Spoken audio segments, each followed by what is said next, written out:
48쪽부터 한번 보면서 이야기를 나누도록 하겠습니다. 2019년 12월 31일 중국 후베이성 우한 지역에서 원인 불명의 폐렴 환자 27명이 발생됐다고 보고된 이후 2020년 4월 말 현재 이르기까지 이 글을 쓸 때의 시점이었습니다. 그런데 이걸 조금 지나가서 보면 6월 27일 현재 6번째 줄 보시면 확진자 수는 980만 명, 사망자는 49만 명이지만 오늘 현재 시점에서 제가 오늘 강의하러 내려올 때 확인한 숫자는 감염자가 2,500만이 상회하고요. 사망자가 84만 명이 넘어섰습니다. 그러니까 이 글을 쓸 때에 비해서 불과 몇 개월이 지나지 않았는데 감염자 숫자는 대한민국 인구의 절반 수준, 사망자는 84만 명은 이건 아주 대단한 숫자인데 실제 전문가들에 의하면 제3세계에서는 통계가 부정확하기 때문에 또 중국에서 숫자를 속이고 있는 부분이 있기 때문에 실수는 훨씬 더 클 것이다라는 보고가 상당히 설득력이 있습니다. 이로 인해서 전 세계는 대단한 두려움과 공포 속에 또한 피해 가운데 있다라는 것이죠. 49쪽의 첫 번째 문단을 봅니다. 안타깝게도 코로나 바이러스의 확대에 종교 모임이 주요한 확산지 가운데 하나로 지적을 받고 있다. 이거는 한국에서는 굉장히 설득력 있고 그렇게 이해가 되고 있습니다. 지금 상황 또한 마찬가지입니다. 신천지로 인한 피해는 우리가 익히 학습이 되어 있지만 이거는 우리나라뿐만이 아닙니다. 지금 전 세계에서 이 종교를 중심으로 한 코로나의 첫 근원지나 혹은 확산지로 지적하고 있는 것이 굉장히 보편화된 이론들이기 때문에 그런데 이건 매우 당연한 이야기입니다. 이거는 종교는 기본적으로 모임을 통해서 그 응집력을 가지고 있는 조직이기 때문에 종교의 기능을 볼 때 이와 같은 현상은 매우 당연한 것으로 이해할 수 있습니다. 그러면서 예배 자체가 대한민국뿐만 아니라 전 세계의 예배 공동체가 온라인을 선호할 수밖에 없는 상황으로 변화되었다라는 것이죠. 50쪽으로 넘어가 보도록 하겠습니다. 50쪽에 두 번째 줄에 제가 적정성이라는 표현을 썼습니다. 온라인 예배를 드리는 것이 적정하냐, 타당하냐, 그렇지 않느냐가 상당히 이 코로나 초기에 아주 쟁점이었습니다. 그런데 지금도 여전히 정부의 시책에 저항해서 모이는 소수의 기독교 단체들이 있기는 하지만 초기보다는 이 적정성 여부에 대한 논의는 다소 수그러든 모양새입니다. 이제는 어떻게 온라인 예배를 드려야 하는가에 대한 고민이 더 많은 것으로 저는 이해를 합니다. 네 번째 줄부터 제가 읽도록 하겠습니다. 기독교는 예배라는 공동체적 행위를 통해서 발전해 왔습니다. 물리적 공간을 통해서 정한 시간에 함께 모여 예배를 드려야 한다는 예배에 대한 기본적 명제를 고수하는 교회 전통은 온라인 예배의 가능성을 인정하려 하지 않습니다. 온라인 예배를 선택해서 드리는 예배 공동체의 경우도 대안으로 선택한 예배이기에 예배의 방법론과 온라인 예배의 기간에 대한 고민을 하고 있는 상황입니다. 코로나19 사태 확장으로 국가 비상상태를 맞이하며 공권력은 교회의 공예배에 대한 행정력을 행사하며 자칫 국가가 종교를 간섭하는 것으로 비춰지는 모습으로까지 발전하고 있다. 그런데 이거는 그런 일이 일어났다로 아마 문장은 바뀌어야 할 것 같습니다. 51쪽에 이런 상황에서 주일이 갖는 의미를 조금 한번 우리가 다시 한번 생각해 보는 것도 의미가 있을 것 같습니다. 과연 주일이 어떻게 해서 주일이라는 것이 우리에게 지금까지 계승되어 왔는가의 의미입니다. 51쪽 주일의 의미. 유대인들의 전통과 다르게 기독교 예배 전통에서는 성경을 통한 예배의 원형을 찾기는 쉽지 않다. 성경은 예배의 순서와 행하는 방식에 대해서 구체적인 가르침이 없다. 하지만 이미 유대교 전통에 익숙해 있던 초기 기독교 공동체는 모임에 대한 당위성은 알고 있었으며 이미 기도와 찬송의 전통에 익숙해 있었다. 성경에서는 예배를 순서를 전혀 제공하고 있지 않습니다. 유대교와는 다르게 기독교 예배 공동체가 어떤 순서로 예배를 드렸다라고 하는 기록은 성경 어디에도 없습니다. 다만 예수님께서는 어떻게 예배를 드려야 하는지에 대한 정신과 사도 바울도 예배 정신에 관해서는 이야기하고 있지만 예배 형식에 관해서는 이야기하고 있지 않다라는 것이죠. 예수와 바울이 회당에서 가르쳤던 사역을 통해서 볼 수 있듯이 초기 예수를 따르던 무리들과 바울을 통해 기독교를 접하고 자신의 삶에서 이를 신앙으로 받아들였던 이들은 어렵지 않게 정한 날 정한 장소에 함께 모여 그들에게 익숙한 방식의 예배를 취하였다. 이들이 예배한 방식은 기도하고 또 말씀을 읽는 것이니까 이 문단은 건너뛰도록 하겠습니다. 52쪽에 두 번째 문단입니다. 본격적으로 주일의 개념이 예배의 자리와 만나게 된 것은 부활 사건과 밀접한 상관성이 있다. 창조주기에 따라서 7일이 한 주간으로 정착했다는 이론과 태양력에 따라서 한 주간이 정해졌고 행성의 이름을 따서 요일명이 정해졌다는 두 이론이 병행하고 있지만 유대인들은 두 개념을 함께 사용하며 그 속에서 자신들의 거룩한 날인 안식일을 구별하여 지켰다. 주님의 부활은 안식일 다음 날에 이루어졌고 안식일 다음 날인 일요일은 기독교인들의 모임의 날로 정해졌다. 기독교 공동체 가운데 일요일을 주님의 날로 지키는 것에 대한 부당성을 제기하는 기독교 예배 공동체도 있지만 어디일까요? 어디가 주일날 모이는 것? 기독교 예배 공동체인데 주일을 거부하는 기독교 예배 공동체가 있습니다. 어디죠? 네, 맞습니다. 제7 안식일은 여전히 창조의 섭리에 따라서 안식일을 거룩히 지키라는 십계명에 근거해서 또한 부활을 부인하는 것은 아니지만 성경에 보면 이들이 안식일을 거룩히 지켰다라고 하는 그 개념으로 인해서 여전히 제7 안식일교 같은 경우는 안식일을 토요일을 그들의 예배 날로 정해서 지키고 있습니다. 하지만 그 제7 안식일을 제외하고는 여전히 기독교는 주님의 부활을 기념하기 위해서 일요일을 예배의 날로 정하여 지키고 있다. 53쪽에 밑에서 세 번째 줄부터 읽겠습니다. 각주 20번 이어서입니다.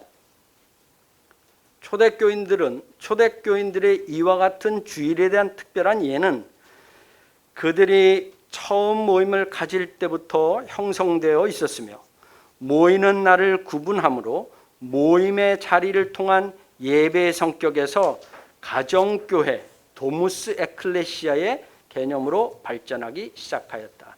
이 도무스 에클레시아는 처음에 유대교와 로마로부터의 탄압으로 인해서 교회라고 하는 것을 외부로 드러내놓고 모일 수가 없었습니다.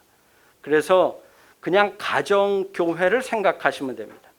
초기 기독교 예배 공동체들은 처음에 회당에 모였지만 그 세가 점점 커지면서 유대인들에 의해서 쫓겨나고 결국은 집에서 가정 예배로 처음 모이게 되었다라는 거예요. 이어서 읽겠습니다. 초대교회는 부활을 기념하고 축하해야 함에도 정치적인 이유로 인해 자유롭게 예배할 수 없는 상황이었다. 그럼에도 불구하고 이들은 비밀스럽게 그리고 희생적으로 자신의 거처를 예배를 위한 공간으로 내놓았다. 모이는 자들의 숫자가 늘어나고 공간이 협소해지자 이들은 자신의 집을 개조해서 예배를 위한 공간으로 사용하였다. 그들은 매주 첫날에 모였으며 그날을 주의 날로 정하고 부활의 주님을 기념하기 위해서 떡을 떼며 시간이 허락되는 대로 말씀을 읽고 예배하였다. 기독교는 그 첫 모임부터 부활의 증인된 자들의 모임이었기에 분명한 믿음의 증인들의 모임이었고 그들의 공동체성은 공고하였습니다. 외적 어려움도 그들이 정한 날 함께 모여 예배함을 막지는 못하였습니다. 이와 같이 초대교회로부터 주일이 정해졌고 그 주일날 반드시 모여야 한다라고 하는 전통이 자리매김하게 되었다라는 것입니다. 자, 55쪽에는 3번의 주일 성수에 대한 경향을 언급을 하고 있습니다. 이거는 주일을 어떻게 지키고 있는가에 관한 부분인데 56쪽으로 한 페이지 넘기셔서 보도록 하겠습니다.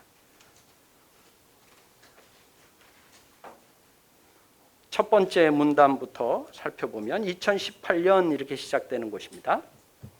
2018년 발행된 퓨 리서치 센터의 조사에 따르면 미국 기독교인들의 주일 성수에 대한 이해를 잘 볼 수 있다. 이 조사는 두 부류의 기독교인을 구분해서 실시하였는데 God and Country Believers, 이거는 우파 성향의 보수주의자이고 Diversely Devoted라고 하는 진보적 신자라고 스스로 칭하는 자들을 구분해서 조사를 실시하였습니다. 응답자의 90%가량이 기독교 신앙은 자신의 삶에서 매우 중요한 부분 혹은 상당히 중요한 부분이라고 답을 하였고 이들 중 60%가 넘는 응답자들이 매일 기도한다고 대답을 하였지만 주일 성수에 있어서는 상대적으로 매우 낮은 응답률을 보였습니다. 자, 우파 성향의 기독교인들은 27%, 그리고 개혁 정신에 기초한 기독교인들은 12%만 철저히 주일을 성수한다. 미국 그리스도인들 가운데 주일을 성수하는 비율이 우리가 생각하는 것보다 굉장히 낮습니다. 27%, 12%, 그리고 매주 출석하는 사람들은 이렇게 적었지만 심지어 여기서는 제가 언급을 안 했지만 1년에 한 번도 주일 예배를 참석하지 않으면서 스스로 그리스도인이라고 하는 사람이 30%가 넘어요. 미국의 수치는. 근데 상대적으로 이제 우리나라를 보면 우리나라는 57쪽의 한 중간쯤에 보시면 한미준 한국교회 미래를 준비하는 모임의 보고서가 한 15년 전의 자료이기는 하지만 그에 따르면 66.3%가 주일 예배를 성수하고 있다고 대답을 했고 한 달에 2-3번의 주일 예배를 참석한다고 답한 자가 15.4%면 대체로 한국교회는 아주 높은 수준의 주일 성수 의식을 가지고 모이는 예배 공동체다라고 할 수 있어요. 이러다 보니까 온라인 예배 시행에 관한 이 논쟁이 한국 교회에서는 굉장히 뜨겁습니다. 유럽의 교회나 미국의 교회들은 온라인 예배를 드려야 되냐 말아야 되냐, 실시간 예배를 드려야 되냐, 현장 예배를 드려야 되냐, 대면 예배를 드려야 되냐, 별로 그렇게 첨예한 논쟁거리가 되지 않습니다. 그런데 한국 교회는 주일날 자신의 교회에서 주일을 지키는 주일 성수 의식이 굉장히 높다 보니까 아마 목사님들은 대략 한 80% 정도가 주일 성수를 비교적 잘한다라는 이 80%가 그닥 만족스럽지 않으실 수 있어요. 그런데 객관적 통계 수치로 볼 때 이 수치는 굉장히 높은 겁니다. 그러다 보니까 지금 우리가 온라인 예배에 관한 이런 논쟁이 상당히 한국 내에서는 설득력이 있는, 왜 이렇게 핫 디베이트가 될 수 있는지 충분히 설득력이 있는 주일에 대한, 주일 성수에 대한, 주일 예배에 대한 이해가 한국교회에 있다라고 이해할 수 있겠습니다. 자, 그러면 58쪽을 통해서 온라인 예배의 한계 및 위험성을 먼저 좀 살펴보도록 하겠습니다. 첫 번째, 온라인 예배를 반대하는 가장 기본적인 입장은 기독교 예배 공동체는 어떤 상황에서도 모임을 통한 예배를 중단해서는 안 된다라는 주장입니다. 보수적 성향이 강한 신앙의 전통에 있는 교회들의 경우 외부의 어떤 상황이 벌어져도 반드시 예배는 교회에 모여서 드려야 한다라고 보고 예배로 모이지 않는 것은 사탄의 역사라는 인식이 있습니다. 예수 그리스도의 부활 사건으로 시작된 기독교 예배 공동체는 예배를 중단하지 않았다라는 것입니다. 순교를 각오하고 종교적 탄압에도 굴하지 않고 모임을 지속해 왔기에 예배는 결코 중단할 수 없다. 아주 기본적인 입장입니다. 59쪽에 보시면 두 번째 문단입니다.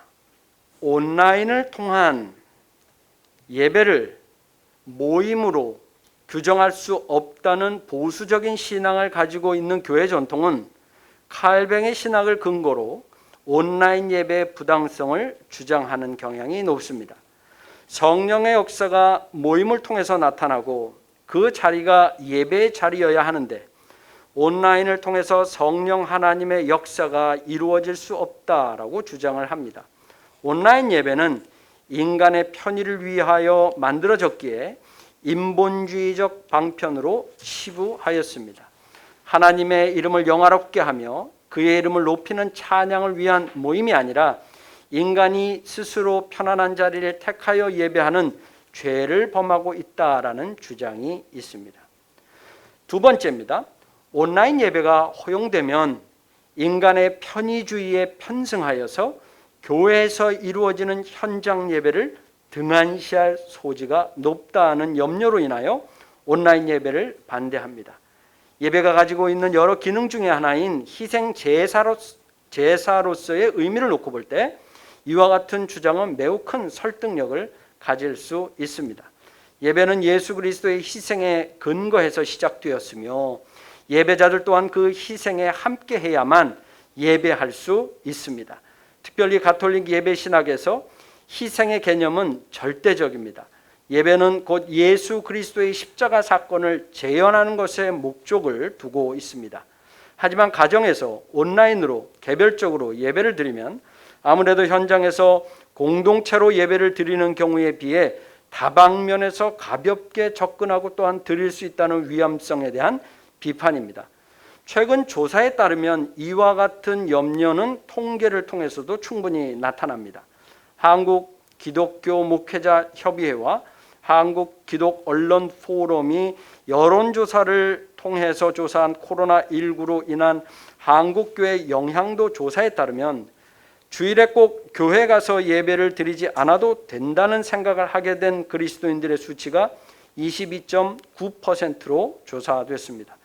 이 응답자들은 기존의 교회 공동체를 통한 예배에 익숙한 교인들이었겠지만 이번 온라인 예배를 통해서 현장 예배에 대한 이해를 달리하게 되었다라는 응답이 될 수 있기에 온라인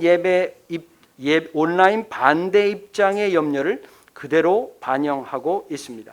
또한 31.8%의 예배자들이 교회 예배 때처럼 찬양과 기도에 참여하지 않고 그냥 가만히 시청하면서 예배를 드리는 것으로 답하였습니다. 예배를 단순히 관람하는 정도의 참여도를 보이는 응답자들의 수치가 매우 높다고 할 수 있습니다. 우리 목사님들은 그렇게 믿고 싶지 않으시겠지만 지난 주일날 우리 교회에서 드린 예배가 온라인으로 방영이 되었을 때 10분 가운데 3분은 그냥 평소에 집에서 입고 있던 옷차림으로 소파에 앉아가지고 편안하게 음료수 마시면서 예배를 드렸을 가능성도 있다는 겁니다. 10명 중에 3명은 상당히 높은 수치인 것을 좀 생각해 보셔야 할 겁니다. 그런데 이때만 해도 이 조사가 온라인 예배가 시행된 지 한 2-3달밖에 안 됐을 때요.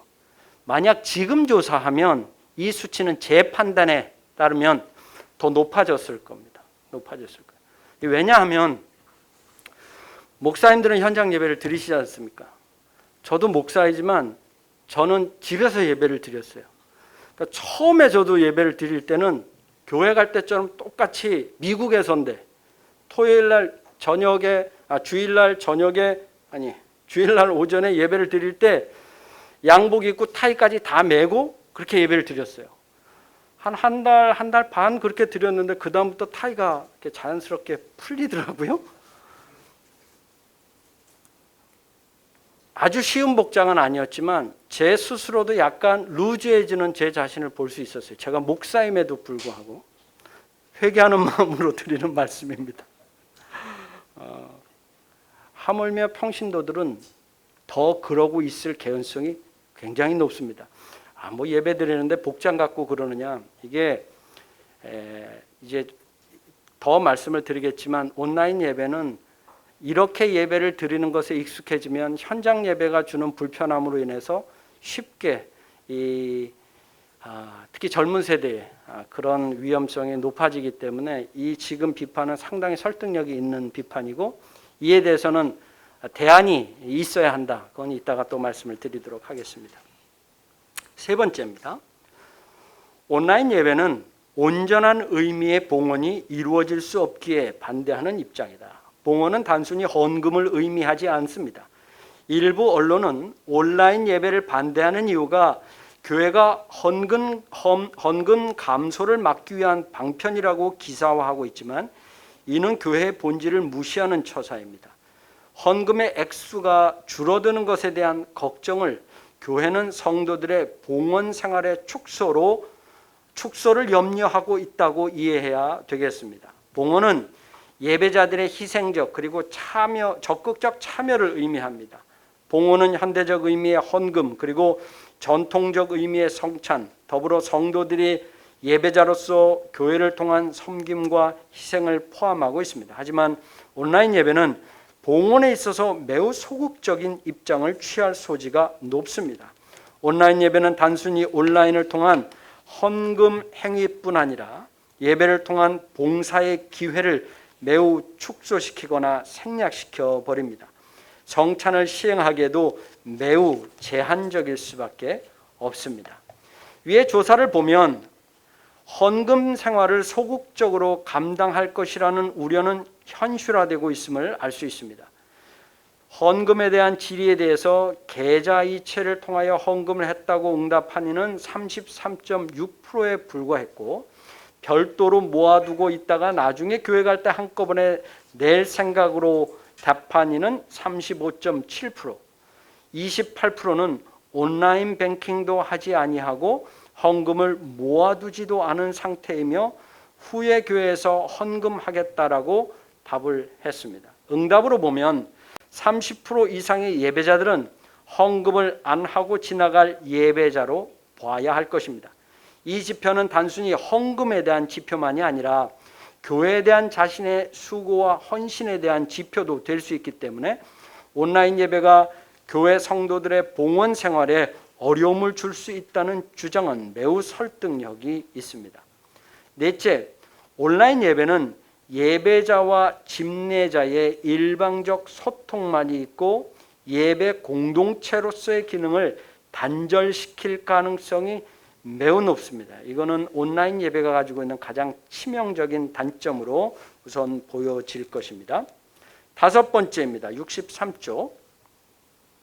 다섯째, 온라인 예배는 기본적으로 디지털 기술에 노출된 사람만이 가능하며 이를 가용하기 어려운 고령 세대들은 자연스럽게 예배를 드릴 수 없게 된다. 온라인 예배의 당위성을 주장하는 이들은 휴대폰으로도 예배를 드릴 수 있는 편의성을 주장할 수 있지만 휴대폰으로 온라인 영상을 볼 수 없는 세대들도 다수 있다.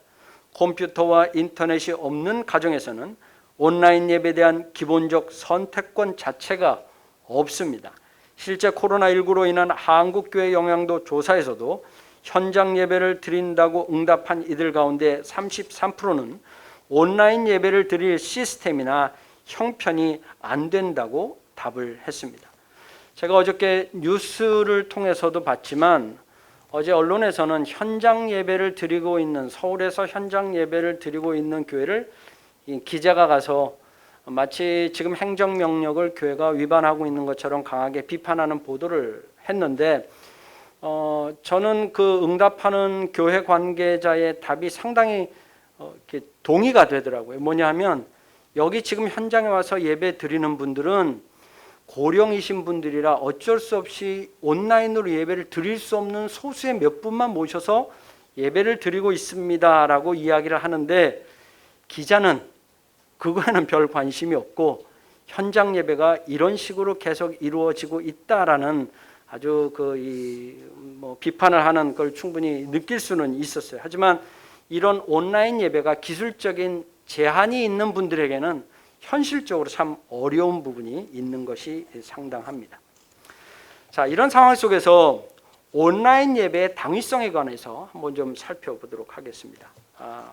64쪽 첫 번째부터 좀 보겠습니다.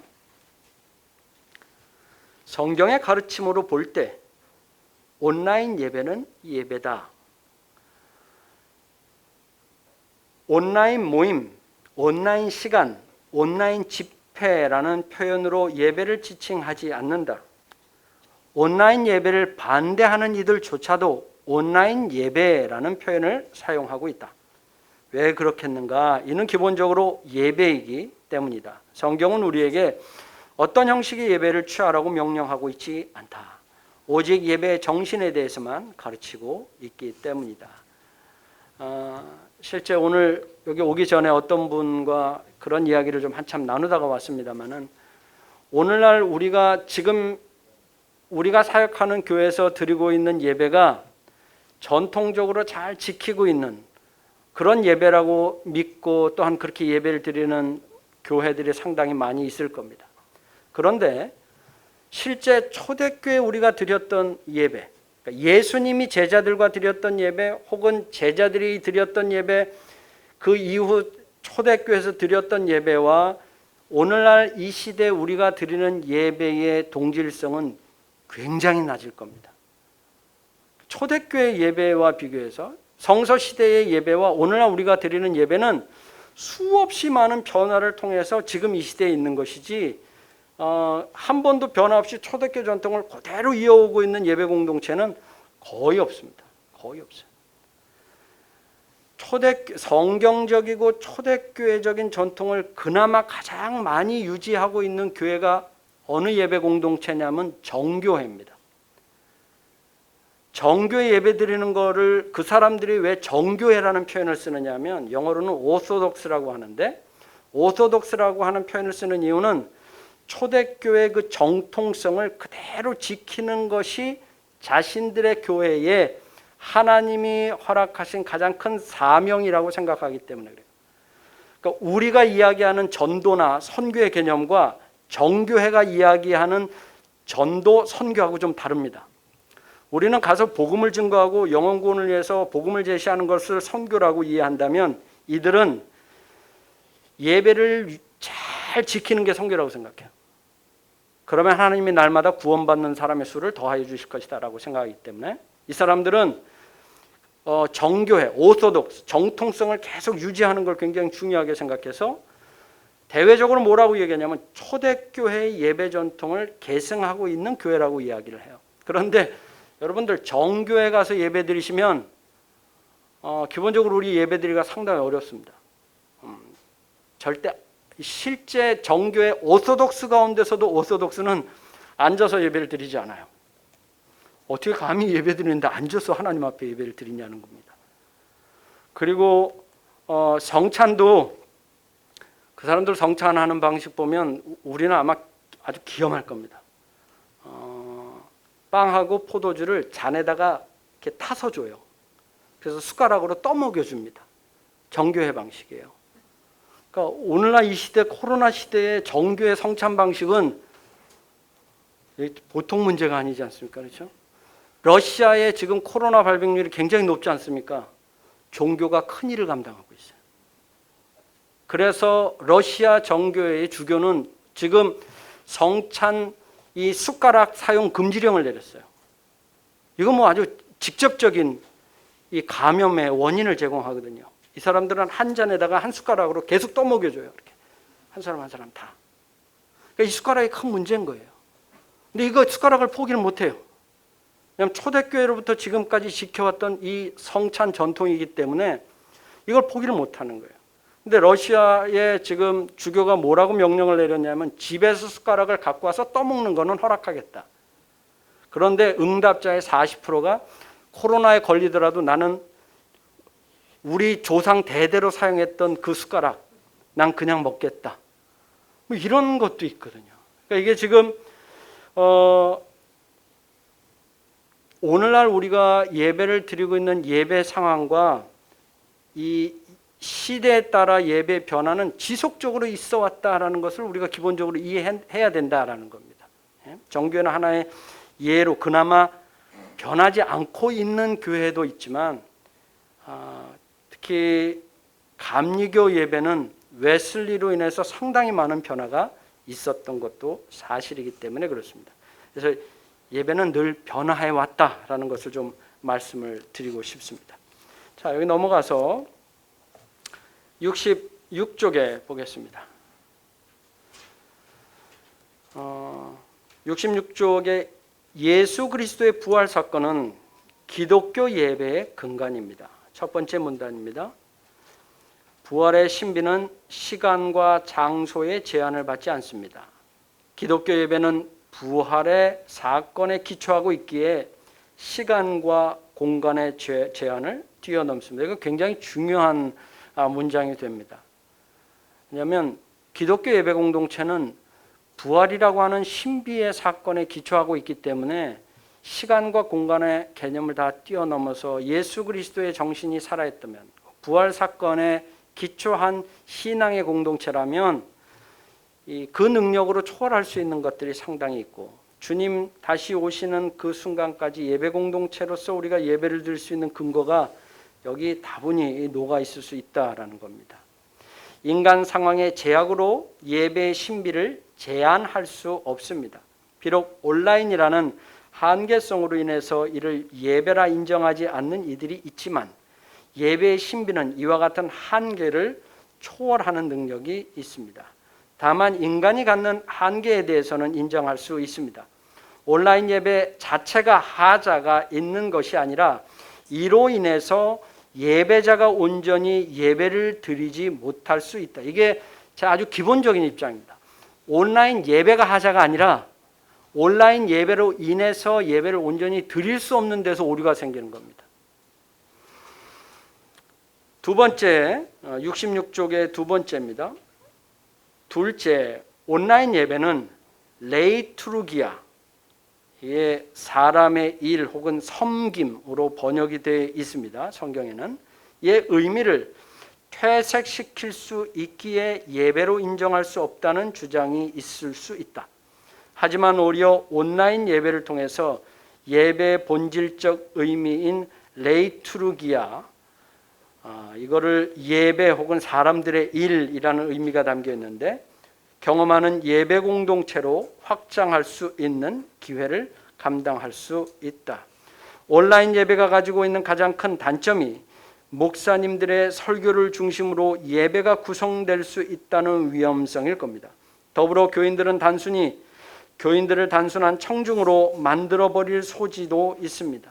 하지만 목회자들은 예배자들로 하여금 보다 적극적으로 예배에 동참할 수 있도록 권면해야 될 것입니다. 이를 통해서 예배 공동체 구성원들이 함께 예배를 만들어가고 있음을 경험할 수 있어야 합니다. 성찬의 경우 더욱 그러할 수 있습니다. 온라인 성찬은 준비하는 과정을 예배자들이 직접 참여해야 하는 수고스러움은 있지만 이러한 일련의 과정은 성찬에 대한 의미를 더욱 경험할 수 있는 기회를 역으로 제공할 수도 있습니다. 성찬에 대해서는 아래에 더욱 자세히 기술을 하겠습니다. 제가 예배를 드리면서 그 온라인 예배자로 예배를 드릴 때에 그런 좀 아쉬움이 있었습니다. 목사님들이 설교를 할 때 온라인으로 예배를 드리는 사람들이 예배에 좀 더 적극적으로 들어올 수 있도록 좀 더 구체적으로 초대를 좀 해주셨으면 좋겠다라는 생각이었어요. 아무래도 목사님들이 예배를 드릴 때는 앞에 교인들 몇 사람이 있건 또 이 온라인 화면이 있는데도 앞에 있는 사람들을 중심으로 이렇게 설교나 예배 순서가 진행되는 경우들이 많이 있어서 오히려 온라인으로 예배를 드리는 사람들은 행동하기가 좀 더 편한 부분이 있거든요. 제가 예배를 드리면서도 찬양을 좀 더 적극적으로 부르고 싶은데 좀 뻘쭘한 거, 혼자서 화면에서 이렇게 나오는데 적극적으로 참여하기가, 목사임에도 불구하고. 그런데 목사님이 그 순간에 온라인으로 예배 드리시는 분들도 더 적극적으로 찬양에 동참하십시다. 그러니까 저도 모르게 크게 나가게 되더라고요. 그리고 온라인으로 예배를 드리는 성도들 이 시간에 무릎을 꿇고 함께 기도할 수 있는 자리라면 무릎을 꿇으십시오 하는데 훨씬 더 제가 적극적으로 예배 안에 들어가는 제 스스로를 볼 수 있었어요. 그러니까 혼자지만 주변에 가족들이 있을 수도 있지만 오히려 예배당에서 예배를 드릴 때보다 행동이 좀 더 적극적이고 편할 수 있어요. 무릎을 꿇게 하든가 손을 들게 하든가 좀 어떤 목사님의 한마디 한마디가 생각보다 더 강하게 다가오는 게 화면에 목사님이 이렇게 확 있으니까 마치 저한테 바로 대면해서 명령을 하거나 인도하는 것처럼 다가왔기 때문에 생각보다 훨씬 더 효과적일 수 있어요. 생각보다. 그래서 온라인으로 예배를 드리실 때는 회중들에게 좀 더 직접적 언어를 사용하시면 어떠실까 하는 생각 또한 함께 들었습니다. 67쪽 세 번째입니다. 온라인 예배를 통해서도 성령 하나님의 역사는 계속됩니다. 온라인이라는 매체를 통한 성령의 역사에 대해서 회의적인 입장을 가지고 있는 특별히 보수적인 성향의 예배 공동체는 더욱 그러한 입장을 취하고 있습니다. 하지만 여전히 성령 하나님은 우리의 모임의 중심에 계십니다.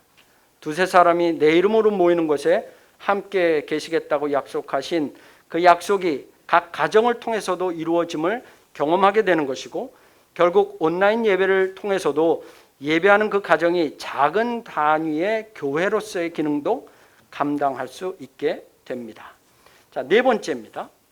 예배는 사회적인 사건들을 통해서 또한 변화를 이루어 왔습니다.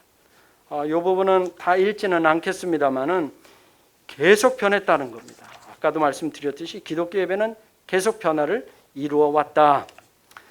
자, 이제 제가 재연과 결론 부분을 읽으면서 좀 더 구체적으로 이런 부분들을 온라인 예배를 드릴 때에 고려하셨으면 좋겠다라고 말씀을 좀 드리겠습니다. 70쪽입니다. 재연 및 결론입니다. 인류는 경험하지 못한 사건들을 경험하고 있습니다. 코로나19 이전의 삶과 이후의 삶은 큰 변화가 있을 것이라는 경고의 메시지가 계속 나오고 있고 이 메시지가 상당히 설득력이 있어 보입니다. 이러한 메시지에 교회도 반응하고 있습니다. 과거에는 경험할 수 없던 일들이 현 상황으로 인해 벌어지고 있습니다. 2000년 전통의 가톨릭 교회는 그리스도의 희생 제의로서의 미사를 주장하고 사제의 위치를 제사장의 반열에 둠으로써 사제가 없이는 예배자들이 하나님께 예배를 드릴 수 없는 구조를 만들어 놓았습니다. 사제를 통하지 않고는 주님께 자신의 죄조차도 고백하고 용서받을 수 없는 구조입니다. 하지만 오늘의 사태로 인해서 교황은 칠성례 가운데 하나인 고해성사를 개인이 스스로 할 수 있다고 선언하였습니다. 외출 금지령이 시행되고 있는 상황에서 성당에 오지 않고도 스스로 죄를 고백할 수 있도록 그 길을 열어두었습니다. 이거는 우리 입장에서는 쉽게 읽을 수 있지만 종교개혁가들이 이거 철퇴시키려고 목숨을 걸었는데도 안 됐던 주제입니다. 그런데 코로나가 유례없이 이게 그냥 바뀌어버렸어요. 사제를 통하지 않고도 죄를 주님께 직접 예배자가 고백할 수 있다? 이건 신학적으로 엄청나게 큰 이 변화입니다. 가톨릭에서. 물론 한시적이겠지만. 그리고 이 사람은 천주교에서는 성찬에 참여하지 않더라도 성찬에 참여하고 싶은 마음만 가져도 성찬에 참여할 수 있는 것과 똑같은 효과가 나타날 수 있다. 이런 주장도 해요. 그만큼 굉장한 변화가 있고 있습니다. 자, 이런 상황에서 재원 첫 번째 72쪽에서 보겠습니다. 예배는 공동체성 위에 존재해야 한다. 예배를 드리는 주된 목적 가운데 하나는 예배를 드림으로 예배 공동체성을 공고히 할 수 있다는 것입니다. 이를 통해서 교회는 하나님의 명령을 세상에 수행할 수 있는 근거를 제공받게 됩니다. 하지만 코로나19로 인한 한국 교회 영향도 조사를 통해 볼 때 필자는 온라인 예배를 지속하면 예배를 형식적으로 드리는 예배자들이 더욱 늘어날 것 같은 불안함을 갖게 됩니다. 비록 응답자들 가운데 상당수의 예배자들은 현장 예배를 더 사모하며 온라인 예배도 자신의 교회에서 예배하듯이 참여하는 교인들이 많이 있습니다. 하지만 직분자들과 봉사자들 가운데서도 개인적인 이유로 온라인 예배를 게을리하고 또한 온라인 예배를 현장 예배보다 선호하는 답을 하고 있는 경우를 볼 수 있습니다. 온라인 예배를 선호하는 이들의 태도는 다분히 자기중심적으로 예배를 이해하고 있습니다. 자신이 속한 교회에서 예배를 드릴 때는 볼 수 없는 모습으로 예배하는 예배자들을 볼 수 있는데 이는 사적인 공간에서 사적인 행동을 한다고 생각하기 때문일 것입니다. 이러한 사고가 발전되면 결국 개인이 속한 예배 공동체성은 상실되며 자신의 기호에 따라 온라인 설교 혹은 온라인 예배를 드리는 곳으로 신앙생활을 지속할 수 있다고 믿게 될 것입니다. 교회는 온라인 예배를 통해서 예배 공동체성이 훼손되지 않도록 노력해야 할 것입니다.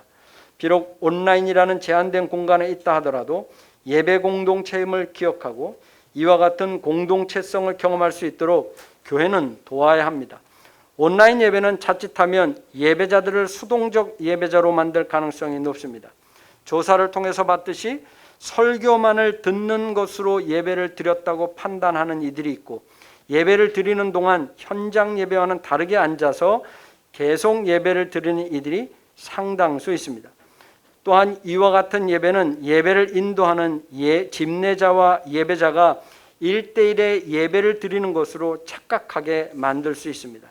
이러한 상황에서 성찬에 대한 이해를 가질 이유가 있겠습니다.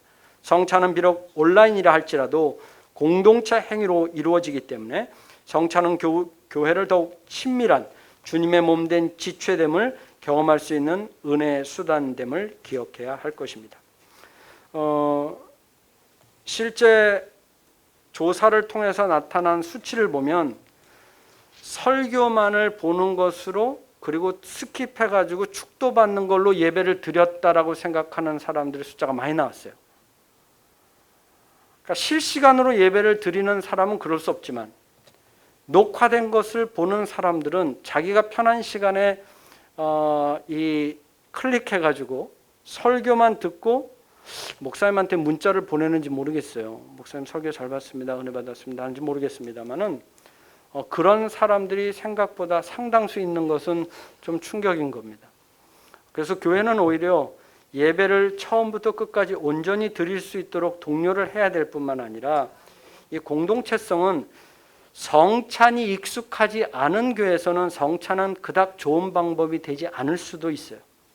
하지만 성찬이 그나마 조금 익숙한 예배 공동체에서는 성찬은 여전히 이 예배 공동체를 유기적으로 엮기에는 제일 좋은 은총의 수단이 될 수 있다고 저는 여전히 생각을 합니다. 그런데 성찬을 어떻게 하느냐는 굉장히 큰 이슈입니다. 빵을 어떻게 나누느냐의 문제인데 다양한 방법이 있을 수 있어요.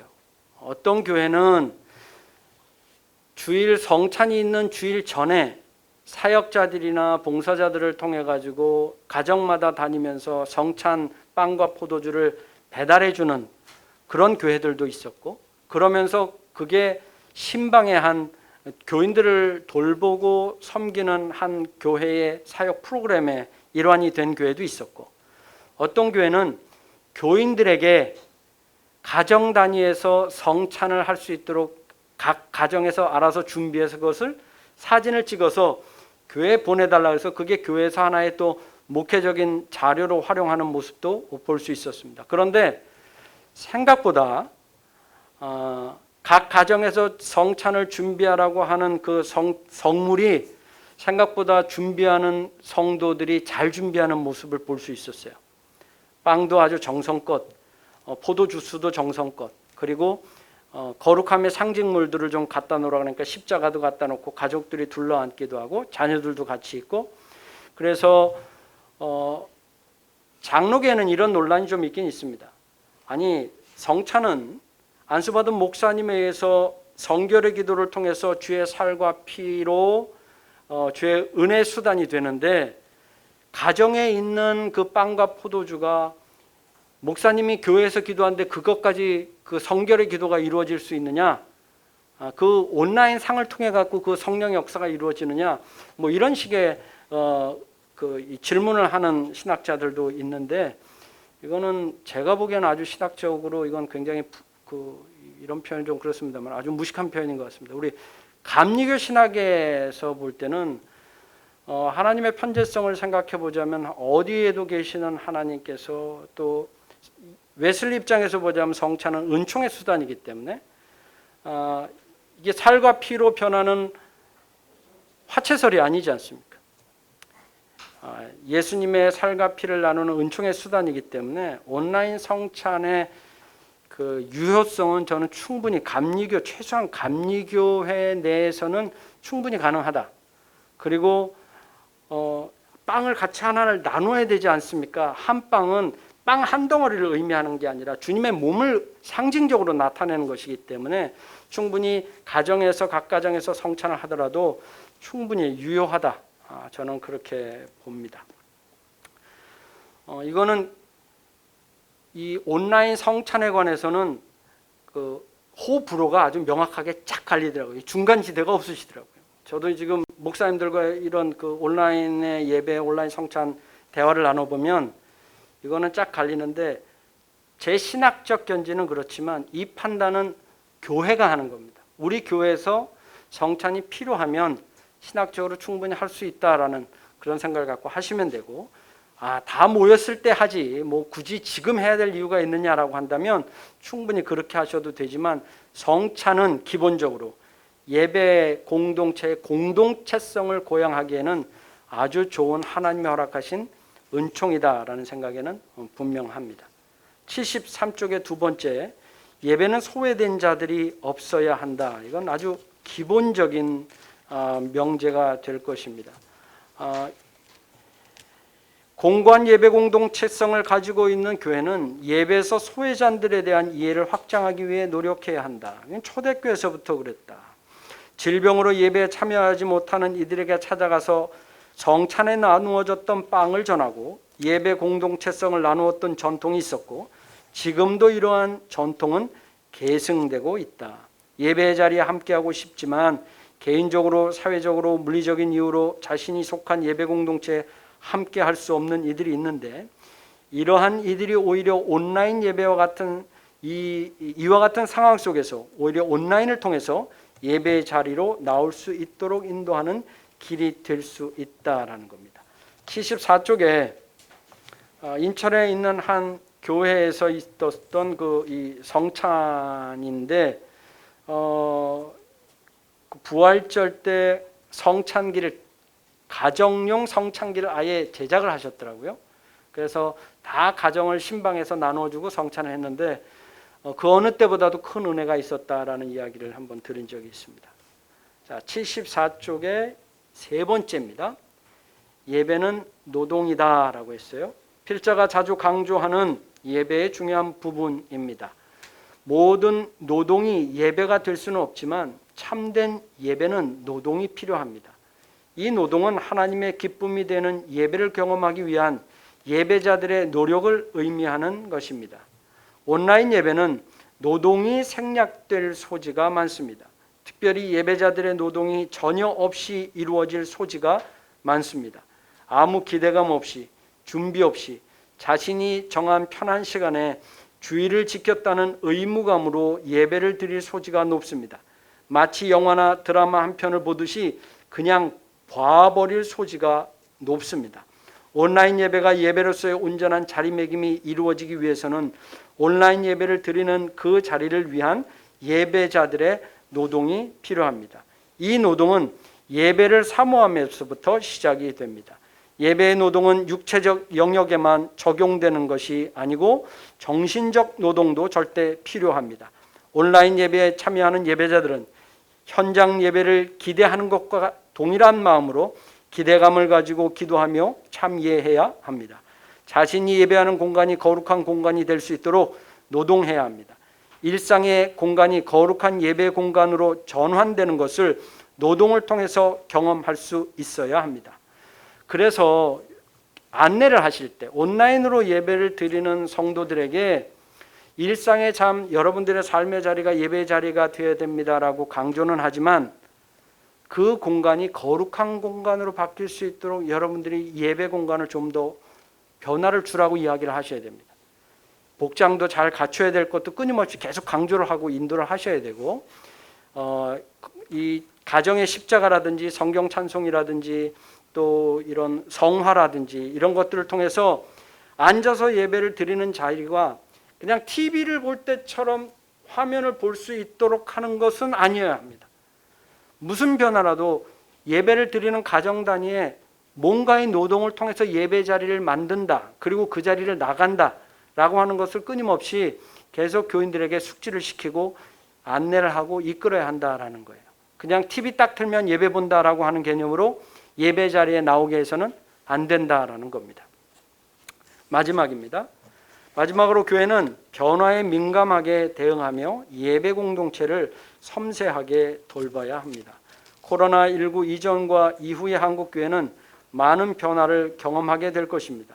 10세기 말 세균 이론이 대두되면서 성찬시 한 잔을 사용하던 전통이 개별 성찬잔을 사용하는 성찬으로 변경되었던 것처럼 이번 코로나 바이러스로 인해서 세계교회는 큰 변화가 있을 것입니다.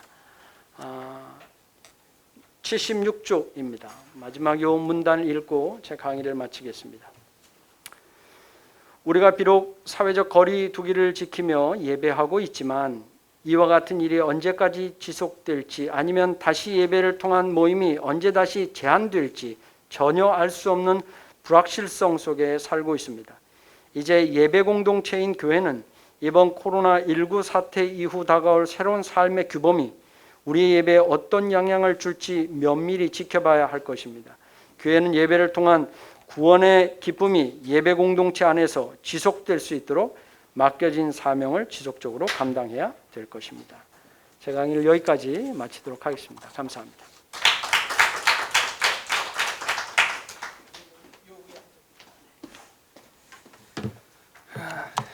자, 이 시간에는 우리 발제 두 분을 저희 연에서 선정했습니다. 먼저 우리 김석기 목사님이 먼저 최양재 목사님이 최양재 목사님 먼저 나오셔서 우리 강의에 대해서 질의해 주실 내용도 있으면 말씀해 주시면 되겠습니다.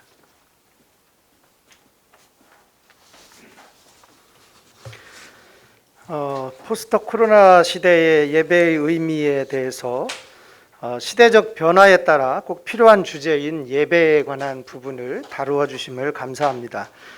특별히 예배의 의미에 대해서 세밀하게 강의해 주신 교수님께 감사드립니다. 코로나 시대의 낯선 단어, 비대면 예배, 현장 예배, 온라인 예배라고 하는 예배에 대한 언어적인 정의가 필요한 시대이기도 합니다. 온라인 예배에 대한 신학적인 타당성을 논의하는 것이 필요한데, 우리 교수님께서 주일 예배에 대한 의미나 주일 성수에 대한 경향을 이야기를 해주고, 이제는 우리에게 변화가 필요한 온라인 예배의 한계성과 위험성을 하나하나 짚어가면서 온라인 예배를 반대하는 사람들의 입장을 잘 정리해 주셨습니다. 그리고 그 반면에 변화를 위한 온라인 예배의 당위성에 대해서 네 가지 측면을 인정하면서 온라인 예배도 예배임을, 그리고 온라인 예배를 통해서 사람들의 일, 섬김, 레이투르기아라고 하는 것을 확장할 수 있는 기회를 만들어야 되는 것에 대한 세밀한 예까지도 들어주셔서 말씀해 주셨고요. 온라인 예배를 통해서 성령 하나님의 역사가 계속 되어진다라고 하는 반대 입장과 또 다른 입장에 대해서도 또 이론을 말씀해 주셨습니다. 두세 사람이 내 이름으로 모인 곳에 함께 계시겠다라고 하는 약속의 말씀이 이루어진다는 것이죠.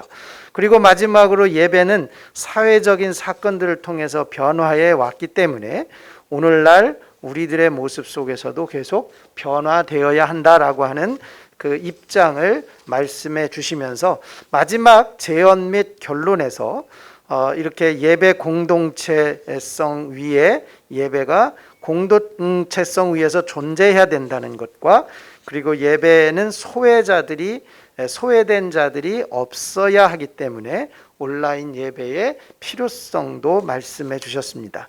그리고 예배는 노동으로서 참된 예배가, 제가 가장 궁금했던 부분 중에 하나가 이 부분이었는데요.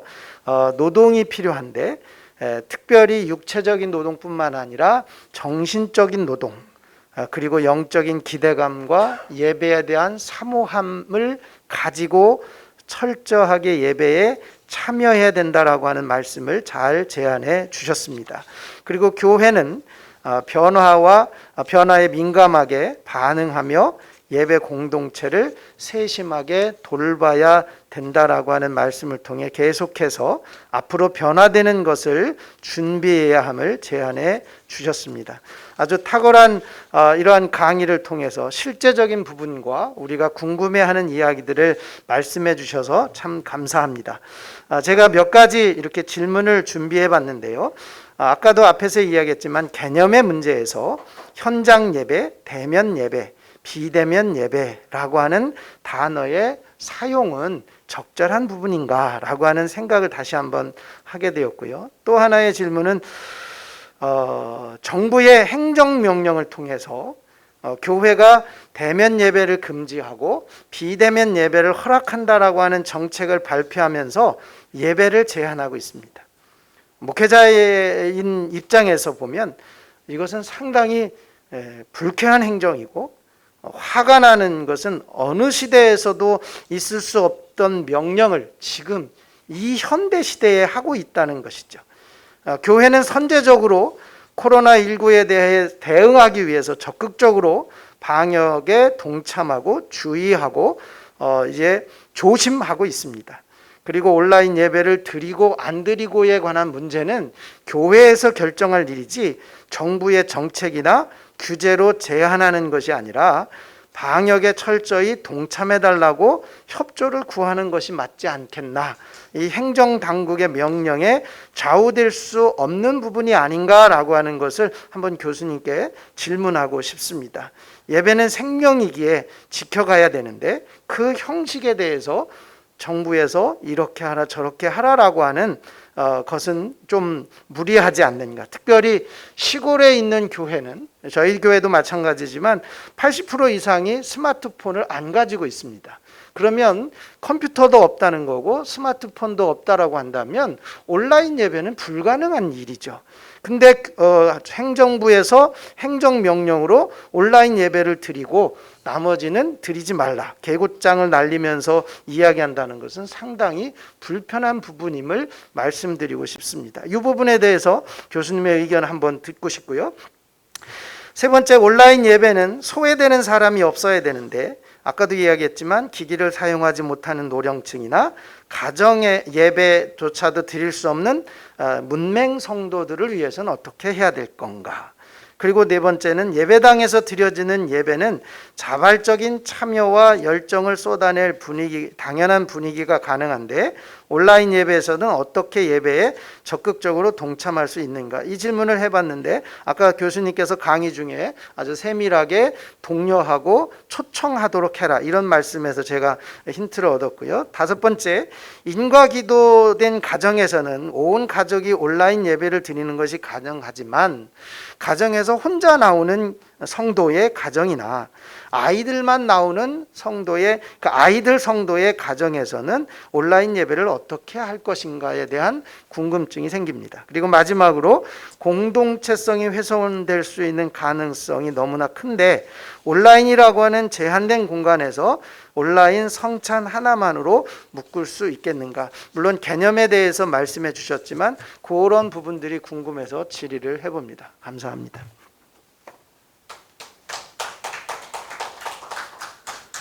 예, 최 목사님 감사합니다.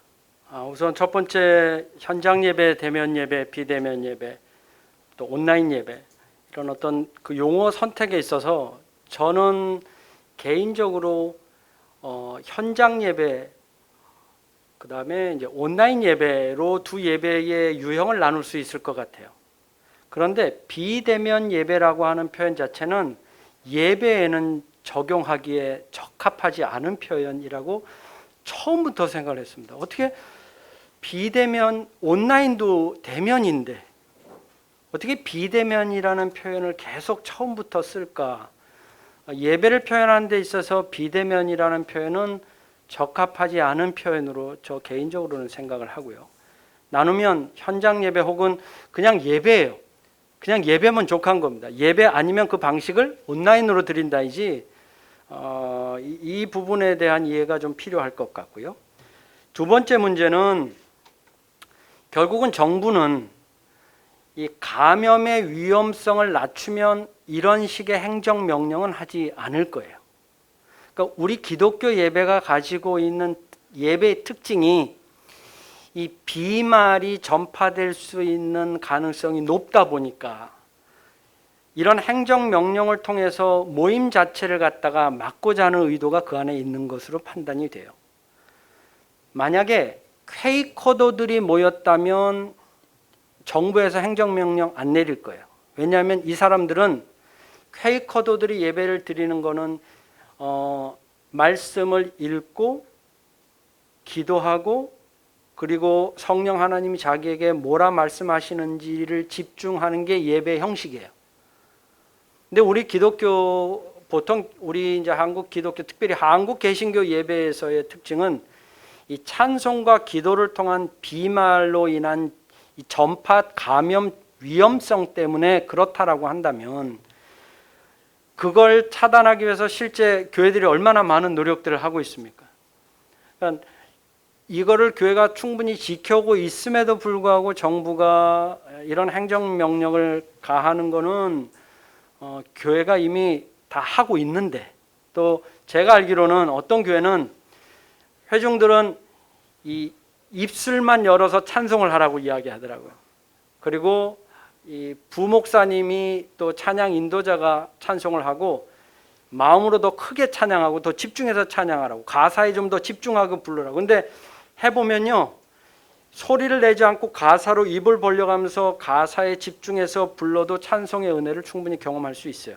그러니까 그렇게 나름 교회가 자구책을 찾아서 예배를 드릴 수 있는 방편을 찾는다면 결국은 정부가 걱정하고 있는 이 감염의 위험성은 충분히 우리가 기초적으로 차단할 수 있지 않을까.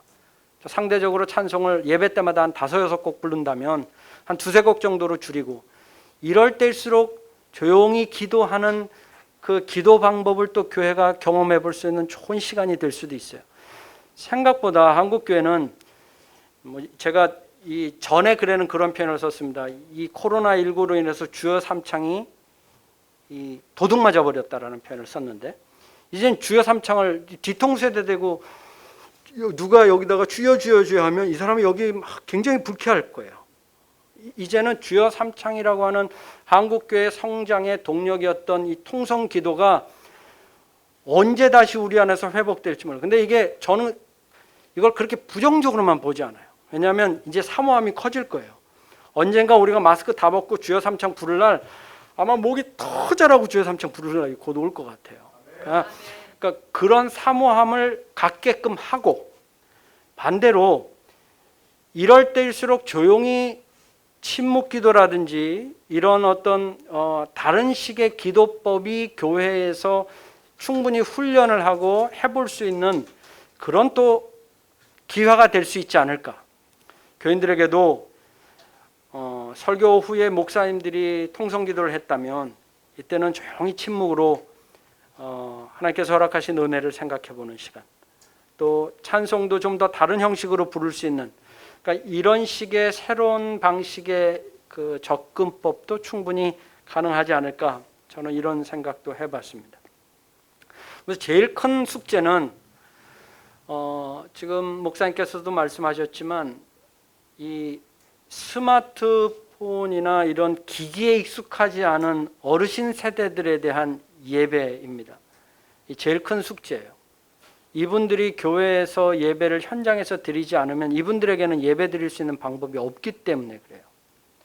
그래서 어떤 교회는 예배문을 직접 다 만들어 갖고 가정마다 나눠 드린다 그래요.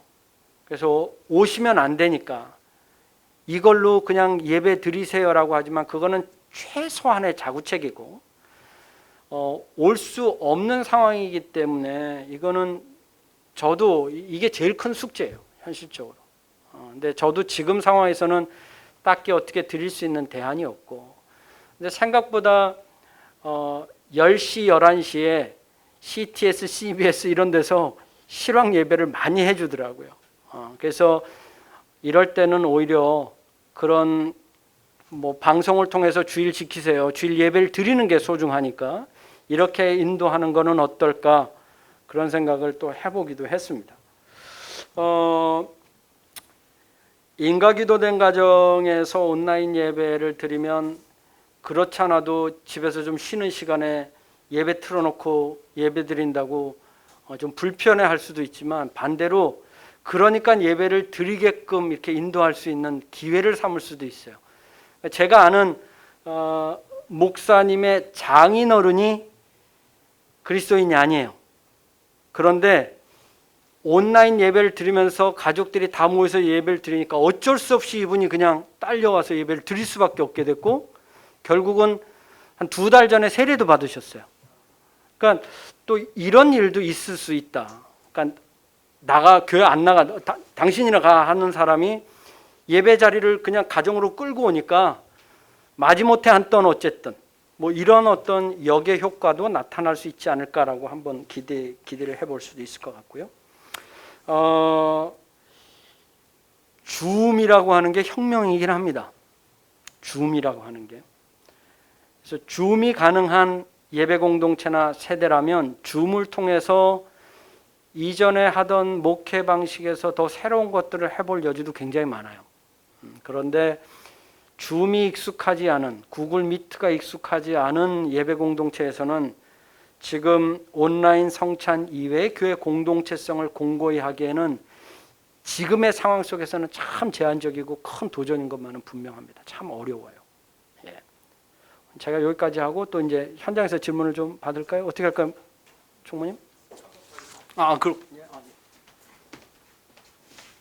자, 이제 마지막 발제자이십니다. 우리 김석기 목사님 나오셔서 두 번째 발제해 주시겠습니다. 존경하는 감독님, 선교위원장님, 저는 동부연회에서 20년 6개월 목회하다가 충청연회에 왔어요. 나름대로 동부연회에서는 수준 높은 연회였다고 자부하고, 동부연회 장단기발전위원회에 속해서 동부연회를 일하다가 이렇게 충청연회에 와서 이렇게 위원장님이나 감독님 일하시는 모습, 또 존경하는 교수님 이런 시대적인 문제를 놓고 고민하는 모습에 참 귀하고 고맙다는 생각이 들었어요. 교수님은 개인적으로 박사과정 공부할 때 좀 뵀었는데, 오늘 최양재 목사님께서 그 발제한 내용들을 정확하게 말씀해 주셨고, 교수님께서도 아주 이해하고 또 현장에 있는 목회자들에게 궁금한 것들을 적극적으로 설명해 주셨기 때문에 저는 다른 측면에서 한번 고민을 해보려고 그래요. 포스트 코로나 시대 교회와 목회를 생각한다라고 했을 때 오늘 교수님께서는 교회 예배의 의미를 아주 적절하게 말씀해 주셨는데, 저희 교회 권사님이 오늘 저한테 이런 재밌는 글을 하나 보내주셨어요. 대구에서 사업을 하시는 권사님이신데 오늘 식당에 갔다가 이런 일을 경험했답니다. 교회를 다니는 사람은 받지 않습니다. 두 번째, 목사는 우리 식당에 출입을 금합니다. 코로나19 가져온 이런 변화, 그리고 또 더 가져오게 될 변화에 대해서 카이스트 이병태 교수가 이런 글을 소개했는데, 현장 예배냐 온라인 예배냐를 생각하게 될 때 결국 이미 세상은 교회를 이렇게 분석하기 시작했습니다. 이병태 교수가 뭐라고 주장을 했냐면, 앞으로 세상은 위생적인 생활이 몸에 뵐 것이다. 디지털 경제가 활성화될 뿐만 아니라 핀테크나 무인 점포가 증가할 것이다. 그리고 충격적인 얘기를 하나 해요. 오프라인에서 비대면으로 활동은 빠르게 재편될 것이다. 그리고 네 번째가 충격적인데요. 대형 교회는 몰락할 것이며 탈종교화 시대는 가속화될 것이다. 카이스트 교수가 한국의 미래 상황을 예측했는데 대형 교회는 몰락할 것이다. 탈종교화가 가속화될 것이다. 이미 한국에 일어나는 현상에 대해서 과학자들은 기존에 있었던 교회가 몰락할 것이고 탈종교가 가속화될 것이다. 이미 현장 예배보다 또 오프라인 예배가 강조될 것이라고 하는 것들을 얘기하기 시작했잖아요. 그래서 오늘 이 말씀들을 생각해 보면서 과연 이럴 때 우리는 어떻게 준비해야 될까? 그래서 오늘 아침부터 지금까지 말씀을 듣다가 아주 굉장히 큰 많은 도전들을 받았어요. 저는 강원랜드 앞에서 전도를 했었거든요. 그러니까 그렇게 할 수밖에 없었던 것이 저희 교회 옆에서 도박 중독자가 목매달아 자살을 했어요. 그러다 보니까 기도를 이렇게 했죠. 만약에 예수님께서 이곳에서 목회를 하셨다면 누구에게 찾아가셨을까? 그래서 강원랜드 게임하는 사람들에게 찾아가서 그 복음을 전하기 시작했거든요. 그러니까 결국에는 교회다움의 회복을 요청하고 있는 주님의 명령이 아닐까. 지금 우리가 예배를 회복한다라고 하는 것에서는 교수님께서 말씀하신 거나 최양재 목사님께서 말씀하시는 것들은 굉장히 실제적이고 또 고민해보고 필요한 내용들이었는데 정말 이 코로나 이후의 목회를 생각하는 목사로서 우리가 교회 공동체의 본질을 생각하고 교회다움이 뭔가, 그리스도인다움이 뭔가가 회복되는 일들에 대한 관심으로 돌아갈 때 교회가 희망이 되지 않을까 싶어졌어요. 그래서 결국에는 모이는 교회 안에서 흩어지는 교회로 가고 그리스도인의 정체성을 회복할 수 있는 예배가 계속된다면 그럼에도 불구하고 희망이 있겠다라는 생각을 했습니다. 그래서 오늘 교수님의 강의를 들으면서 저는 사실 현장에 계시지 않고 목회 현장에 계시지 않고 강의만 하시는 교수님이기 때문에 어떤 이야기들을 하실까 굉장히 궁금했는데, 물론 강의 내용도 굉장히 유익했지만 비대면 예배를 드리고 영상 예배를 드리고 느꼈던 이야기들이 제가 놓치고 있던 많은 부분들을 가르쳐 주셨어요. 뭐냐면 저희도 교회 제적이 성도들이 800명 되시는데 3주째 지금 20명 예배를 드리고 있어요. 정말 뭘 어떻게 해야 될지를 잘 모르겠더라고요. 그래서 신방을 가려고 그러면 이제 7개월째 교회를 안 나오는 성도들이 신방을 오지 말아달래요. 부담스럽다고요. 그래서 신방을 하게 되면 어떤 일이 일어나느냐, 목사님 알아서 나갈 테니까 기다려달라고 그래요. 그러니까 신방을 하기도 어렵고 전화를 하면 전화를 안 받아요. 그런 교인들이 얼마나 되느냐면요, 7개월, 8개월 동안 교회를 안 나온 성도들을 따져보니까 35%에서 40%가 되더라고요. 근데 이게 1년이 지속된다고 그럴 때는 정말 심각한 위기를 걱정하지 않을 수가 없는 때를 만났다는 거예요. 그럼에도 불구하고 오늘 우리 교수님께서 제언해 주셨던 얘기, 영상 예배를 더 적극적으로 드릴 수 있는 부분들에 대해서 고민하게 되었고요. 그 다음에 성만찬에 대해서 또 사실은 저희도 매달 한 번씩 성만찬 예배를 드렸음에도 불구하고 나중에 예배가 정상적으로 회복되면 드릴 수 있다라고 생각을 했지, 이거를 적극적으로 개선해야 되겠다는 마음들을 못 먹고 있었는데 또 굉장히 현장 목회자들에게 주신 인사이트먼트가 탁월했다고 생각이 됩니다. 오늘 그런 의미에서 마지막으로 한번 생각해 볼 때마다 국민일보 국민 미션 포럼에서는 뭐라고 말씀을 했냐면요, 비대면 예배의 정당성에 대한 논의는 신학적으로 문제가 없다는 것에 대해서 의견이 모아졌다. 그러니까 국민일보의 국민 포럼에 대해서는, 국민 미션 포럼에 대해서는 비대면 예배든지 온라인 예배지, 오늘 박혜성 교수님께서 말씀해 주셨던 것처럼 신학적 논의는 이미 온라인 예배를 통해서도 충분히 성령 충만한 은혜를 경험할 수 있다는 것으로 의견이 모아지고 있다라고 하는 것이고요. 그다음에 목회데이터 연구소의 지용근 대표는 뭐라고 말했냐면, 이미 비대면 사회에서 온라인 예배를 향한 요구는 높아지고 있는데 현장에 있는 목회자들은 이에 대한 관심이 상대적으로 적은 것이 문제가 아니냐. 그러니까 일반인들은 벌써 비대면 상황에 대해서 굉장히 인식이 많고 요청이 많은데 목회자들만 현장 예배를 고수하고 있는 것은 아닐까, 이런 말씀을 드리려고 하다 보니까 무슨 소리야, 목사가 현장 예배를 강조해야지, 그런 생각들도 다양하게 존재하고 있는 것 같아요. 결론은 이때를 지나가게 하신 것이 만약에 하나님의 섭리 가운데 있었더라면 교회다움을 요청하고 계시는 건 아닐까. 언제나 어디서나 그리스도인다운 삶을 요구하시는 주님 앞에 교회가 겸손하게 교회의 본질, 복음의 본질로 돌아가게 될 때 하나님께서는 다시 한번 기회를 주실 거라는 생각이 듭니다. 귀한 시간 허락해 주신 감독님, 그리고 또 위원장님, 교수님께 감사드립니다. 특별한 질문은 없어요.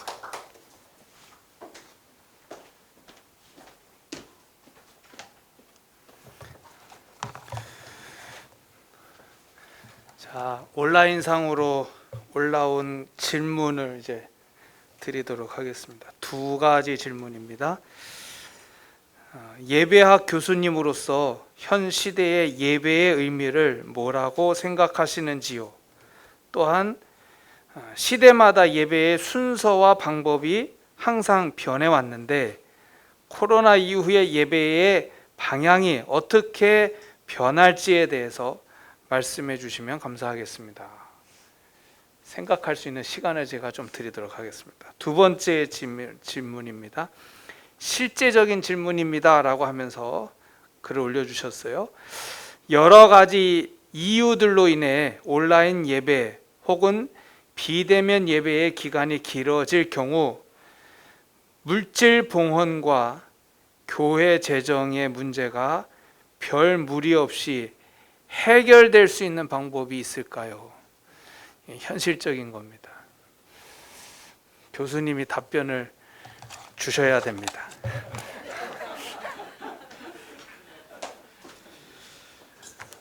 제가 한 달 전쯤에 미주연회 정회원 연수 교육을 이 온라인 예배 주제를 가지고 했습니다. 근데 미주 지역에 있는 우리 감리교 목회자들은 지금 온라인 예배를 드리는, 그러니까 이걸 모이는 거는 국가에서 벌써 행정명령을 내렸기 때문에 이미 모이지 못한 지는 상당히 됐고요. 미국 내에서는. 그러다 보니까 월세를 내는 교회들이 굉장히 많거든요. 이런 경제적인 문제 때문에 교회에 정말로 이제는 존폐 위기에 있는 목사님들이 아주 절박한 심령으로 얘기들을 막 하시더라고요. 그러면서 이 재정적인 문제 이거 어떻게 하느냐라고 할 때 한 목사님이 그렇게 답을 주시더라고요. 이거는 감독님이 해결해 주실 거다. 걱정하지 마라. 그래서 지금 두 번째, 장기화될 때의 이 재정적인 문제는 이거는 연회가 해결해야 될, 혹은 또 감당해야 될, 또 연회 공동체가 함께 풀어야 될 숙제라고 생각을 하고, 실제 감독이 초대교회로부터 감독님께서 하셨던 이 사역은 교회의 위기 상황에서 교회를 돌보는 것이 주된 업무였습니다. 그리고 교회를 블레싱하는 것, 복을 주는 것이 가장 주된 업무였기 때문에 오늘날 감독님들의 역할에 대한 담론들이 굉장히 많이 있지 않습니까? 이런 위기 상황에서는 연회 감독님이 또 워낙 평이 좋으신 분이시고 리더십이 탁월하신 감독님이시니까 감독님과 연회의 이 지혜를 통해서 이 부분은 좀 같이 감당을 해 주셔야 되지 않을까라는 생각을 좀 해보게 됐고요. 그 첫 번째 질문은 저는 기본적으로 코로나 시대든 온라인 예배든 기본적으로 예배가 가지고 있는 예배의 구성과 방향성은 우리 기독교 대한감리회가 대외적으로 선언하고 있는, 그리고 표방하고 있고 총회를 통해서 인준한 새 예배서에 그 답은 다 있습니다. 새 예배서에 우리의 예배 모범을 다 제시해 놓았어요. 다만 새 예배서에 있는 예배 순서가 한번 펼쳐보시면 지나칠 정도로 길다, 순서가 많다라고 생각하시는 분들은 계시겠지만 그럼에도 불구하고 제시해야 될 순서나 방향성은 여전히 우리는 총회를 통해서 이건 우리가 마음을 모아서 결의를 한 부분이거든요. 그러니까 기본적인 이 기준은 아무리 뉴노멀이라고 해도 기준은 새 예배서에 담고 있는 그 예배 순서를 가지고 있대. 다만 아까도 말씀을 드렸지만 이 많은 순서를 통해서 예배를 드리는 것이 꼭 좋을까는 이 온라인 예배의 특수 상황을 생각할 때는 좀 고려할 부분은 다분히 있겠다. 하지만 시대가 어느 시대가 되든지 우리 기독교 대한감리회의 예배에 대한 기본적인 이해는 새 예배서를 통해서 우리가 추구하고 있다. 이렇게 좀 말씀을 드리고 싶습니다. 그리고 지금 목사님 말씀하셨던 카이스트에서 그렇게 이야기를 했다는 거죠. 대형교회 몰락하고 탈종교화의 가속. 근데 두 번째 탈종교화의 가속은 저도 절대적인 동의가 이루어져요. 이거는 이미 우리를 시대적으로 앞서 살았던 건 아니고 상황에서 앞서 살았던 서구의 교회들을 보면 아주 보편적으로 나타난 현상이었기 때문에 그렇습니다. 이 탈종교화는 지금 이미 이루어진 지가 꽤 오래됐고 이게 촉매가 돼서 더 가속화될 거에 대해서는 저도 절대 동의를 하는데 대형교회 몰락이라고 하는 표현에는 동의가 잘 되지는 않습니다. 위기라고 하면 조금 다른 이해인데 몰락은 이건 쉽게 쓸 수 있는 표현이 아니거든요. 다만 상대적으로 지역교회보다는 대형교회, 초대형교회가 이 코로나 이후 교회를 다시 돌보는데 더 많은 에너지가 들 거는 분명합니다. 왜냐하면 상대적으로 헌신도가 떨어지는 교회이기 때문에 저는 그럴 것이다라고 생각을 하는 거예요. 이 중소형 교회보다는 초대형 교회가 교인들의 헌신도가 떨어집니다. 그건 분명해요. 그래서 이 부분에 대해서 교회가 더 신경을 써야 되겠지만 몰락이라고 하는 부분은 글쎄 잘 동의하기가 어려울 것 같습니다. 저는 이렇게 충분히 답을 하면 될 것 같습니다.